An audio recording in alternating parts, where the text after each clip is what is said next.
Hello everyone, sa mga nagtatanong dyan kung ano update sa ating Moringa Crisps. Ito na po, gumagawa na ako ng marami hanggat kaya ng aking muscles. Yan, patinan niyo po yung crispiness niyan. Yan. Ano po ah? Napakalutong.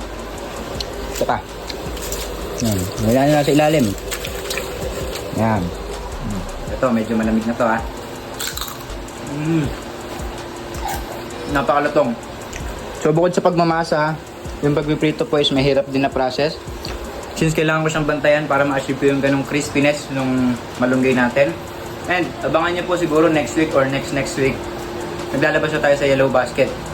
Gagawa lang talaga ako ng marami and nag-order na rin ako ng mga equipment na sa tingin ko makakatulong para mas mapabilis yung production natin. So abangan niyo na lang guys. Support niyo ako and follow niyo po ako para updated kayo sa aking mga video. Bye-bye!